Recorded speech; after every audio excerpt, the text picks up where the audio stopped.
Hi guys! Welcome to my vlog. Ako nga pala si Mrs. Juan, ang inyong housewife by heart and a teacher by profession. Ngayong araw na ito ay isi-share ko naman sa inyo kung paano ang aking daily life as a public kindergarten teacher. Pagkagising ko nga kinabukasan ay dumiretso na ulit ako sa kusina para mag-init ng tubig at para magtimpla ng kape dahil coffee is life. Habang iniintay ko nga mainit ang tubig ay hinugasan ko na rin ang pinggan na pinagkainan namin kagabi. Pagkatapos ay ininit ko na rin ang ulam na niluto ko kagabi at ito ang baong ko ngayong araw. Ready ko na rin ang cherrytake dahil ito ang aking kanin. Less sugar ito kaya good for diabetic like me. Pagkatapos ko nga ma-ready ay nagtimpla na rin ako ng kape. Pagkatapos kong uminom ng kape ay nagready naman ako para maligo. Nag-init nga ulit ako ng tubig dahil hindi ako makakaligo ng walang mainit na tubig.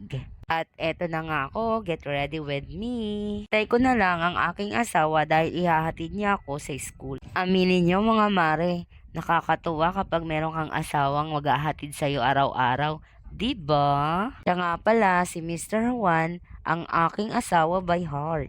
Kadating sa school ay niready ko naman ang aking lunch dahil 12 ay meron na akong klase. Kain tayo mga mare. So ito nga pala yung ulam na niluto ko kagabi. Usually ay nagluluto na ako kinagabihan para iinitan ko na lang kinabukasan.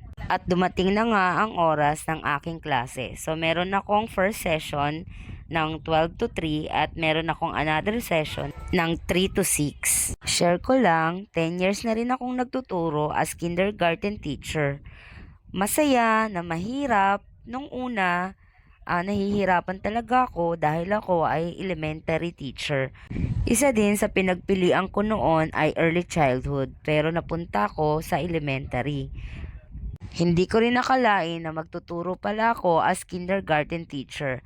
First experience ko as volunteer kindergarten teacher sa isa ding public school at ngayon naman ay 10 years na nga akong nagtuturo sa kindergarten. Sabi kong mahirap sa una pero kapag nasanay na ang mga bata sa routine, sa mga rules, napakasayang magturo sa kinder, hindi ka masyadong stress. Bukod sa sila din ang nagbibigay ng kasiyahan sa akin dahil wala pa akong anak nang dahil sa kanila ay nai-experience ko kung paano ang magkaanak. Puro nga may reason kung bakit ako napunta as kindergarten teacher. Habang nag-a-activity ang mga bata ay nire-ready ko naman ang aking mga worksheets para sa kinabukasan. Dito na nga natapos ang aking isang buong araw as kindergarten teacher at umuwi na nga ako sa bahay. Thank you Lord sa araw na ito.